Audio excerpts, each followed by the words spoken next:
Que Jesus esteja entre nós. Essa cura de um homem surdo e gago. Alguns tradutores traduzem como surdo e mudo, porque geralmente quem é surdo acaba sendo mudo também, ou pelo menos não sabe articular palavras. Mas parece que esse homem, ele articulava algumas palavras com dificuldades, ao ponto de, da tradução literal, ser chamado de gago e não de mudo. Então Jesus saiu da região de Tiro e de Sidom, uma região além da Judéia, além da Galileia, para prosseguir com a sua jornada de divulgação da Boa Nova. Muitos poderiam dizer, o objetivo das viagens de Jesus, das suas peregrinações, era a cura. Não era a cura. O grande objetivo era a cura do espírito, e não a cura do corpo. Mas a cura do corpo era necessária para que as pessoas pudessem acreditar em suas palavras. Como ele mesmo disse, se eu não curar, se eu não operar sinais, vocês não acreditam em mim. Então Jesus saiu daquela região e foi para uma região da Grécia. Tempos depois, o apóstolo Paulo seria frequente nessas regiões denominadas regiões dos gentios. Gentio era todo aquele que não era judeu. Então, ele foi para uma região chamada Decápole, 10 cidades gregas, dentre as quais Gadara, dentre as quais Damasco, algumas que inclusive Jesus já havia participado, como foi o caso de Gerasa, onde ele curou um homem possesso e que solicitou os espíritos, aquela legião, que pudesse se atirar junto aos porcos ao precipício. Sobre esse assunto, sobre essa passagem, nós já temos na internet, já fizemos essa palestra aqui antes, e tem lá a cura dos possessos ou dos obsidiados de Gerasa. Então Jesus volta para essa região quando 6 meses depois, ou 6 meses antes, ele já havia curado aquele homem que estava sendo vítima de uma terrível obsessão. E quando Jesus perguntava, quem é você, qual o seu nome? O espírito obsessor dizia, legião, porque somos muitos. Então Jesus volta até aquele lugar, até aquela região, pela segunda vez. Certamente, quando antes ele foi expulso pelas pessoas daquela região, de Gerasa, por exemplo, porque ele teria causado prejuízo diante do precipício, ou diante do sacrifício àqueles porcos. Agora ele volta para aquela região e lhe apresentam um homem portador de surdez e de gagueira. Muitos pediram a cura desse homem, o que é interessante. A cura desse homem foi defendida por muitas pessoas. Deveria ser uma pessoa querida naquela região.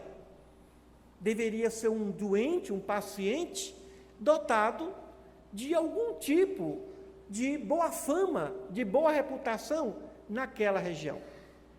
Então apresentaram esse homem, porque sabiam dos poderes de Jesus. Bem, Jesus antes tinha curado um homem possesso, e continuou a curar naquela época. A sua fama, ou a fama de qualquer um que cure todo tipo de doença, vai longe. Por isso, Jesus retirou o homem da multidão, já se encontrava na multidão, ele e seus discípulos, e afastou-se da multidão. O que é, segundo detalhe, o primeiro muitos pediram a cura daquele homem. Ele não chegou ali acenando. Não foram apenas os familiares o ambiente social, a sociedade daquele lugar, foi defender a cura daquele homem surdo e gago. E o que é que Jesus faz? Ele poderia curar ali na hora. Jesus curava à distância. Mas ele fez diferente dessa vez. Ele tirou o homem da multidão, certamente não ficou com o homem sozinho, com algum familiar, algum discípulo, tanto que contaram a história, viram. E o que viram Jesus fazer? Tocou os ouvidos, tocou a região da surdez. Depois ele abriu a boca do homem, porque o homem não ouvia que tinha que abrir boca, e tocou com a sua saliva a língua do homem. E depois disse Efatá, um nome hebraico que significa abra-te, ou abre-te. Jesus falava pelo menos 5 idiomas, fluentemente. Ele falava o aramaico, que era a língua que ele mais falava, a sua língua de berço, o hebraico, porque tinha que aprender a falar o hebraico, por causa da religião judaica, as celebrações, os rituais, as solenidades, os comentários dos pergaminhos eram em hebraico, em hebreu, e não em aramaico.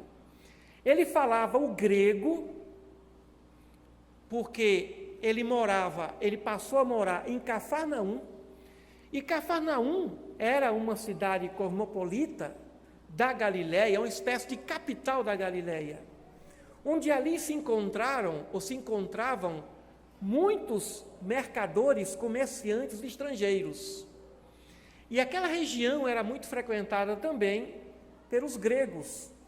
Então ele falava o grego, ele falava o latim, que era a língua oficial de Roma, provavelmente o egípcio e algum outro idioma necessário, se bem que para Jesus compreender as pessoas, para Jesus entender os pensamentos, os sentimentos, ele não precisava falar idioma.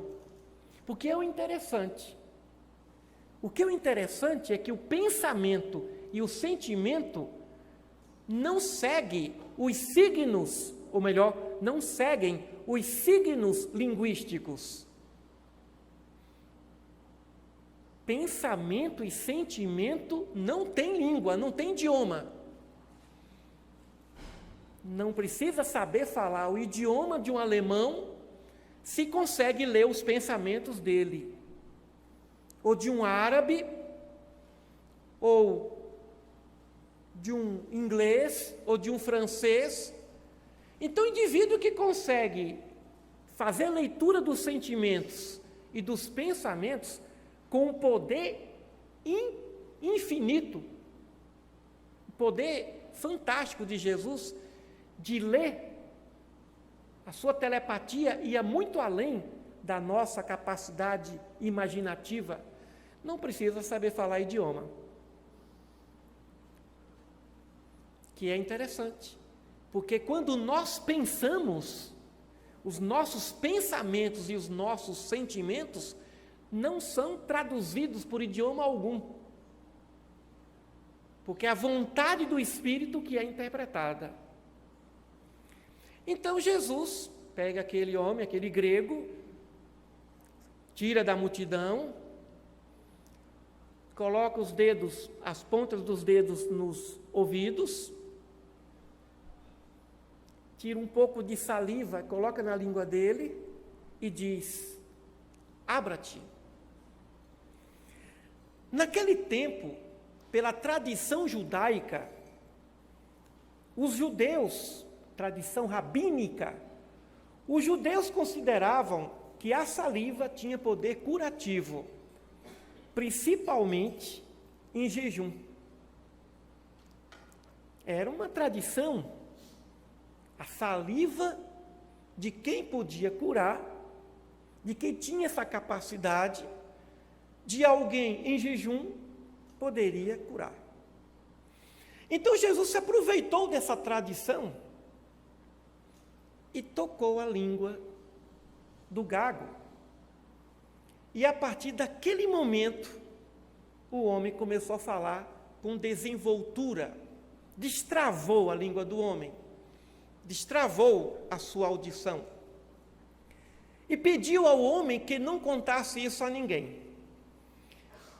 Aí surgem duas perguntas.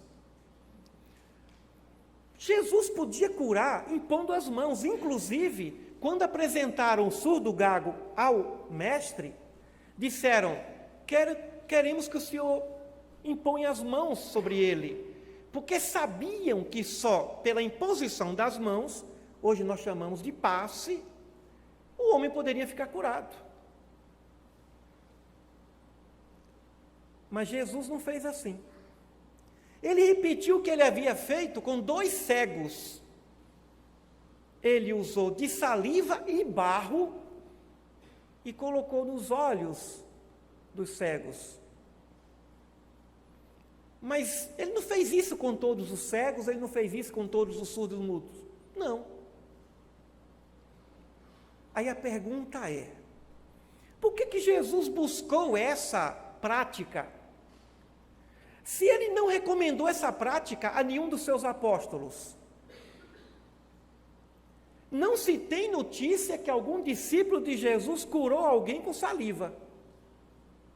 Depois da sua passagem sobre esse planeta, na casa do caminho em Jerusalém, os discípulos tratavam dos pacientes, muitos se utilizando de medidas médicas, da ciência médica.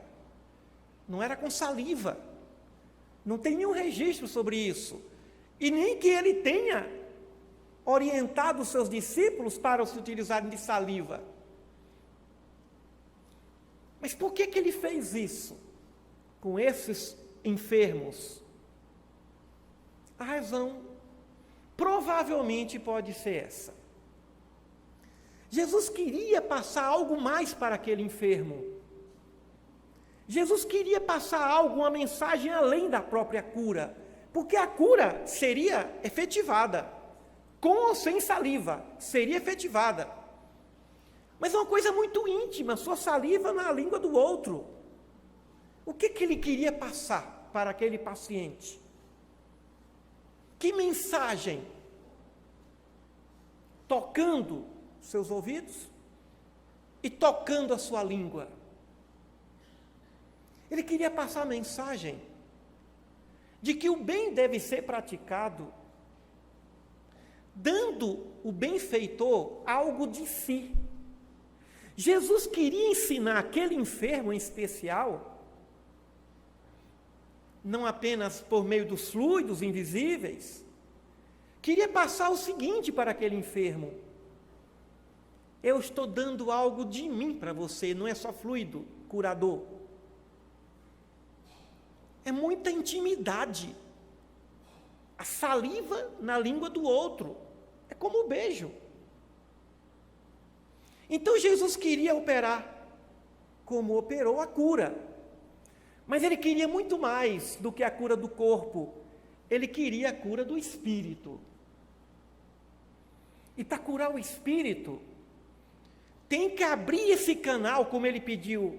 Abre-te. Abrir esse canal para o bem sem segundas intenções. Para a generosidade sem querer de volta qualquer recompensa. Jesus queria passar para esses enfermos, com essa prática tão material, essa mensagem. A mensagem: eu estou curando você, mas não apenas pelo meu poder magnético. Eu estou curando você, dando algo de mim, mais além do que o fluido. E como nós somos materialistas, por meio do elemento material. Tem gente que recebe o passe e a incredulidade é tão grande que se o médium não tocar, não vai curar. Ah, esse passista não é bom. porque ele me deu passe e eu não senti nada. E aí muitas vezes quer que o médium toque na cabeça, e toque, ou passe de relance no cabelo, que dê um arrepiozinho. Né? É tão bom aquele médium que vem e que passa assim de relance, quase que por um acaso, mas não é acaso não, é tudo muito bem programado. E esse é bom, porque causou arrepio. Então, só aquele médium que vem, estende a mão, esse não resolve. Para muitos resolvem, para muitos nem precisa de médium. Quando o doutor Bezerra de Menezes pediu para recortar a receita, colocar numa água, já que não tinha dinheiro para comprar o remédio, e dizer, toma a água com essa receita dentro, picotada. Tudo depende da fé.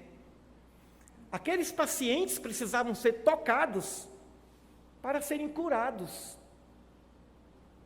Então Jesus, além dessa mensagem, ele queria despertar a fé, porque sem fé não dá para ser curado.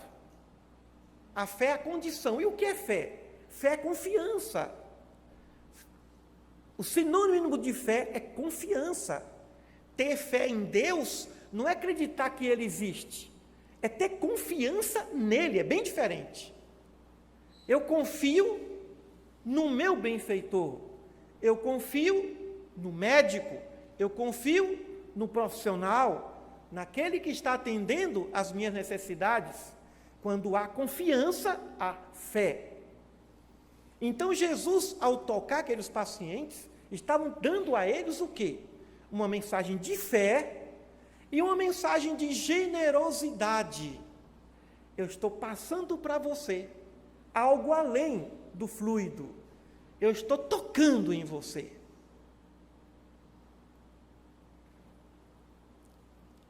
E aquele homem provavelmente saiu dali e deve ter se transformado num grande divulgador da Boa Nova do Cristo.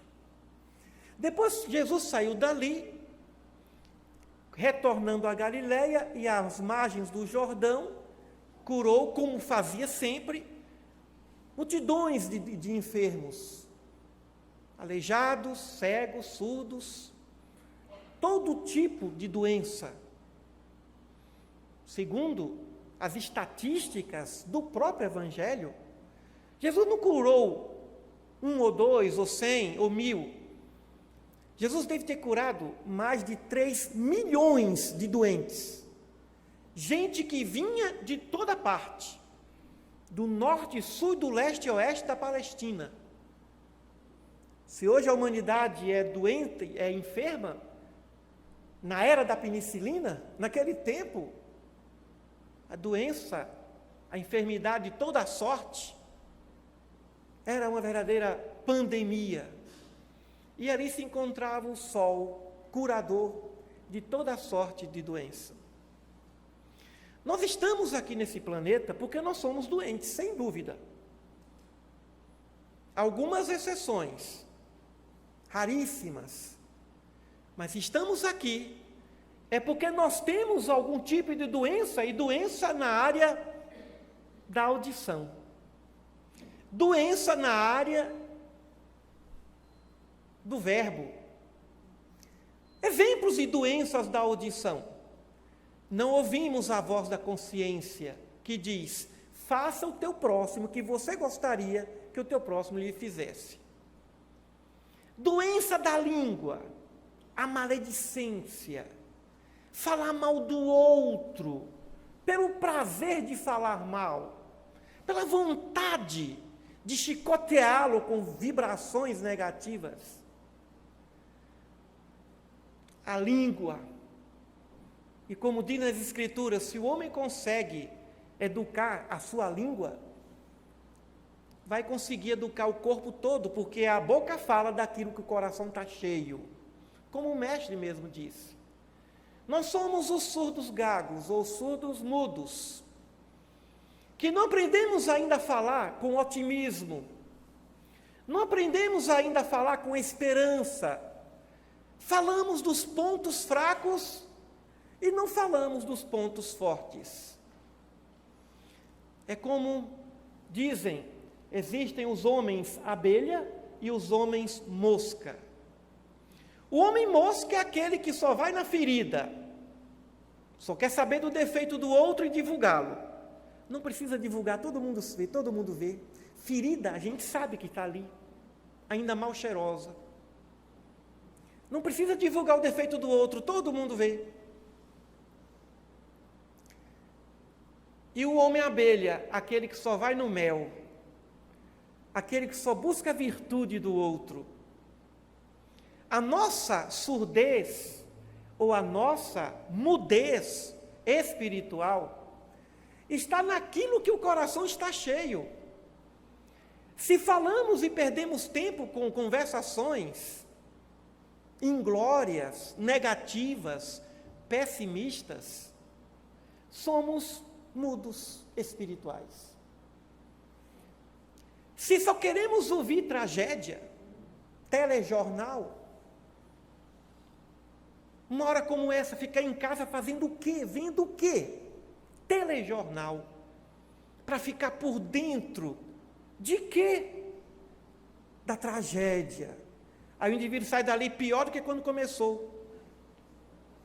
Parece que o mundo é todo corrupto, não tem ninguém honesto. Parece que o ser humano não tem qualidade, só defeitos. O mundo está em guerra e a crise econômica campeia. Não é verdade. Alguém está ganhando com a depressão de outrem. Alguém está levando vantagem com a tristeza e o pensamento negativo do outro. Para cada notícia negativa, vamos pelo menos 3 positivas. Mas as 3 positivas não dão audiência. Não dão audiência. Eu vou mudar de canal. Só está falando de coisa boa, eu quero ver tragédia. Mas é por causa do condicionamento. O que Jesus nos pede? Ele quer nos tirar da multidão. Assim como ele fez com o surdo-mudo, surdo-gago, ele quer nos tirar da multidão, nos colocar numa posição de recolhimento. E nesse recolhimento, tocar os nossos ouvidos e tocar a nossa boca. Para que desse recolhimento saiamos dali animados para falar coisas justas e sensatas e generosas. E ouvir a voz da consciência, a voz do bem, as vozes dos espíritos, que vêm até nós nos influenciando, nos ajudando.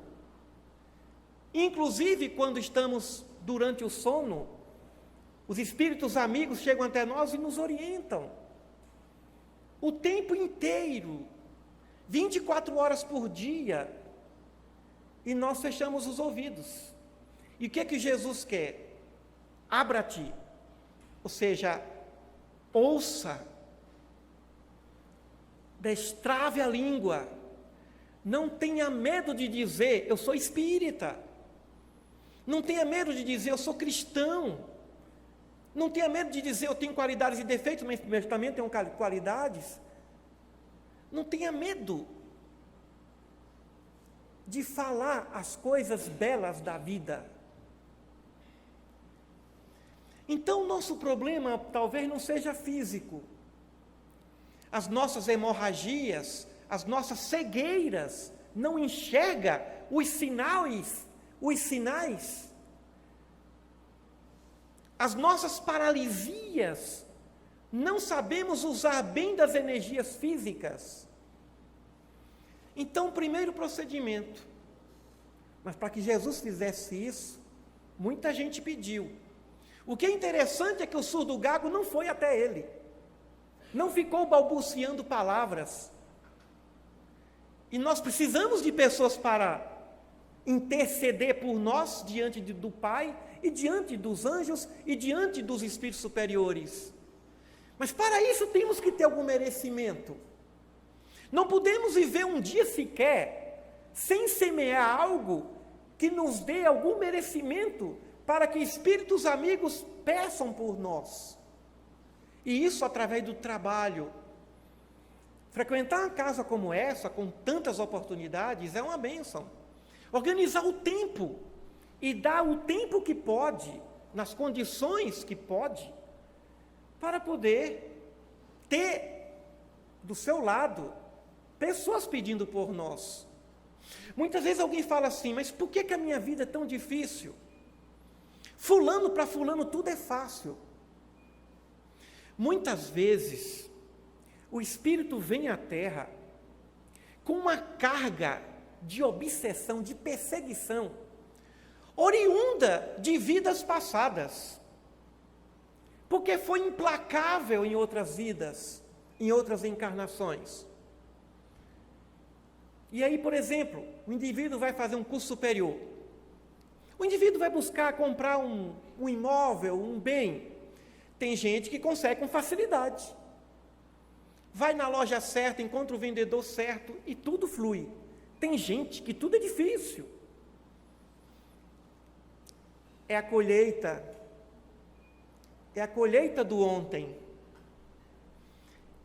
Nós temos amigos espirituais, mas também nós temos inimigos espirituais, que muitas vezes não são inimigos pessoais. Basta ajudarmos alguém, que o inimigo desse alguém vem contra nós.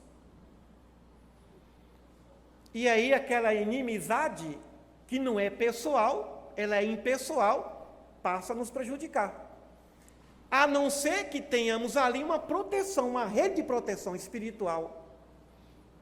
Então aquele surdo gago teve uma rede de proteção, que foi solicitar ao mestre ajuda. E Jesus tirou aquele indivíduo daquele meio. Ele queria discrição, não apenas isso. É um momento simbólico. Saiamos do dia a dia, da rotina, e dediquemos alguns momentos, algumas horas, algum momento, algum dia, para essa introvisão. Enxergarmos a nós mesmos. Como é difícil fazer as coisas fáceis e enxergar o que está perto. Muitas vezes achamos que o impossível deve ser buscado. Cruza a cidade para fazer o bem, quando na esquina alguém está precisando. Então o mestre a todo momento nos convida, nos tira da multidão, e ele mesmo, ou através dos seus mensageiros, toca os nossos corações, toca os nossos ouvidos, toca a nossa língua, na intimidade da alma, da saliva do Espírito, que simboliza o elemento curador. Jesus nos chama a todo momento para esse momento sagrado de cura, para que saiamos desse recolhimento falando só coisas boas, aprendendo a ouvir com tolerância e perdão a voz do agressor, a voz do ciumento, a voz do malfeitor, aprendendo a ouvir com compaixão e aprendendo a falar com sabedoria. Nós somos os surdos mudos, os surdos gagos de muitas existências. Ainda estamos fechados. E o mestre nos convida, fatá, abre-te, se abra, mude de comportamento, esteja aberto a uma mudança de postura. Já tenho uma certa idade, fiz sempre assim, agora não vou mudar. Vamos treinar esse ano. Ano de eleições. Treinamento, não falar mal do político. Bom treinamento. Com todas as histórias, com todas as promessas, com todas as irregularidades. Vamos orar. Porque não é fácil também chegar ao poder. Talvez nós não resistiríamos nem um dia de tentação de poder. E eles estão ali, 24 horas sendo assediados, tentados. Será que nós suportaríamos esse assédio por muitos dias? Olhemos com olhos de misericórdia, de compaixão. Coitado, vem de novo ele mentindo aqui, tentando ganhar o meu voto. Como ele vive o drama familiar, o drama íntimo, pessoal, emocional. Olhar com misericórdia. Misericórdia é pena mesmo, é compaixão. E não com ar de revolta, com ódio, e dizer infame. É melhor dizer, merece a minha compaixão. Ele é meu irmão, criatura de Deus, filho do mesmo Pai, tem o mesmo valor que eu tenho. Não, para Deus ninguém é melhor do que ninguém. Eu devo a Deus essa condição de respeitá-lo, ainda que suas atitudes não sejam respeitosas. Então vamos pensar, em que nós somos surdos? Ou em que nós somos gagos, língua travada ou mudos? Quais são as possibilidades de se abrir para uma nova postura? Allan Kardec pergunta aos espíritos qual a melhor religião. E eles respondem, é a religião que faz o indivíduo ser melhor. E que bênção! A saliva de Jesus hoje é o Espiritismo. A doutrina espírita nos explica de maneira profícua, eficaz, como nenhuma outra filosofia, princípios basilares da justiça, do amor e da sabedoria nos evangelhos. Nenhuma filosofia espiritualista explica os evangelhos, as lições e as atitudes de Jesus, como a doutrina espírita. Mas temos muita gente boa, em outras filosofias, em outros princípios religiosos, talvez muito mais evoluídos do que o mais evoluído dos espíritas. Porque o que importa é que o indivíduo esteja em condições de abrir a boca, de estar ali diante do mestre, ajoelhado, pronto para receber a cura. A cura está aí. Antes de pedirmos alguma coisa a Deus, as nossas orações já foram atendidas. Todas as nossas necessidades já foram atendidas. O que é que nós precisamos? Ter acesso, acessar o tesouro que é nosso, o tesouro da bem-aventurança. Claro que nós vamos pedir, nós vamos orar, até porque nós temos que aprender pela humildade a pedir as coisas a Deus. Mas para alguns físicos da física quântica, não se trata mais de pedir, mas de acessar aquilo que Deus já deu há milhões de anos, desde o momento que nós fomos criados por Ele, ou criados por Ele. Então vamos acessar, vamos buscar os nossos direitos espirituais que Ele nos deu, que Ele nos dá. E não tenhamos medo, diante dos outros, de também trazer os nossos irmãos e dizer: irmão, abre-te para um dia novo, para um ano novo, para uma oportunidade nova, para um momento novo de renovação plena do Espírito, que voltará a falar e não mais a reclamar, que voltará a ouvir e não mais escutar. Tem gente que escuta, mas não ouve. Tem gente que fala, mas não diz. Então é um momento, esse novo ano, de renovação. E que o efatá de Jesus, o abre-te de Jesus, esteja em nossos corações.